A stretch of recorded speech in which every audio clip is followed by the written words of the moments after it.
के दोहे पढ़ेंगे। यह भी कृष्ण भक्ति पक्ष के ही कवि हैं। इन्होंने भी कृष्ण की भक्ति का गुणगान किया है। जिस तरह से मीराबाई जी ने गुणगान किया है कृष्ण भक्ति का, उसी तरह से इन्होंने भी क्या किया है, कृष्ण की भक्ति का गुणगान किया है। और इनके ये बहुत ही बड़े भक्त थे और इनका ओरिजिनल नाम सैयद इब्राहिम है। इनका क्या नाम है? सैयद इब्राहिम। और इनकी प्रमुख रचनाएं सुजान रसखान और प्रेम वाटिका है। चलिए पढ़िए। बैन वही उनको गुण गाई, बैन वही उनको गुण गाई, और कान वही उन बैन सोसानी, कान वही उन बैन सोसानी, हाथ वही उन गात सरे, हाथ वही उन गात सरे, अरु पाई वही जू ही अनुजानी, और पाई वही जू वही अनुजानी। बैन यानी बोली, हमारी बाड़ी। ठीक, कहते हैं रसखान जी कि वही बाड़ी अच्छी है जो कि हमारे प्रभु श्री कृष्ण का गुणगान करे, वही बाड़ी क्या है?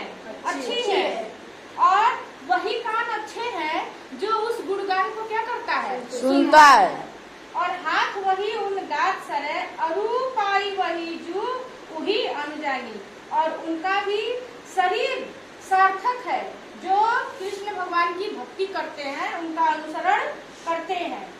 और जान वही उन प्राण के संग, जान वही उन प्राण के संग, और मान वही जो करे मनमानी, और मान वही जो करे मनमानी, और मन भी वही सार्थक है जो प्रभु श्री कृष्ण के क्या करे? गुणगान करे और बखान करे। आगे आओ। ठीक है, अब चलिए दूसरा पढ़िए। या लकुटी अरु कमरिया, पर राज तिहुपुर को तजदारो, आठौ सिद्धि नवहु निधि को, कैसे बोलिए? को सुख नंद की गाय चराई विसारो, को सुखनंद की गाय चराई विसारो। यानी अब पढ़िए।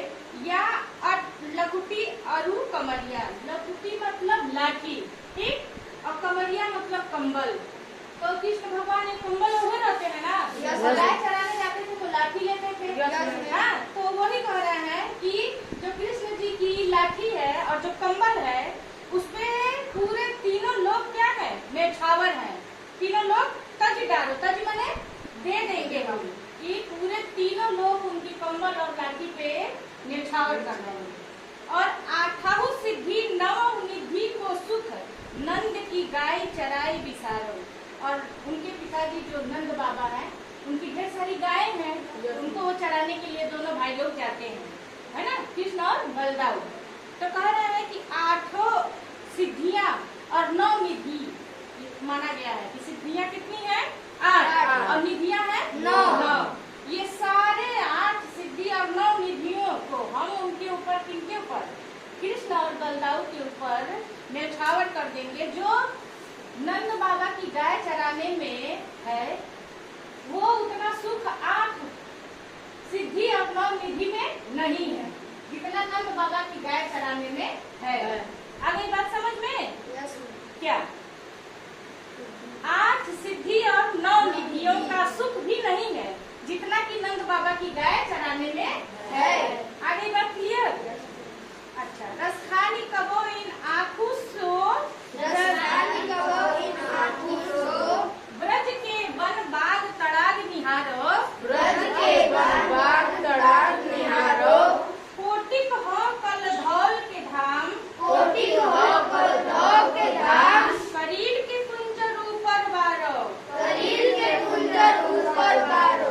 कहते हैं रसखान कवि कि कब इन आँखों को ब्रज के बाग और तालाब, तालाब माने तालाब, तालाब माने तालाब, कब मुझे इन आँखों से ब्रज के बाग और तालाब को देखने का मुझे अवसर मिलेगा। और कोटि हो कल धौल के धाम, करील के कुंजन ऊपर बारो, मतलब करील जो कटीले पेड़ पौधे होते हैं वो सारे वहाँ पे रहते हैं जहाँ पे कृष्ण भगवान का घर है। तो कह रहा है कि उस जो कटीले वाले पेड़ पौधे हैं उन कटीले पेड़ पौधों के ऊपर क्या कर देंगे? स्वर्ग नेछावर कर कर देंगे। देंगे। ठीक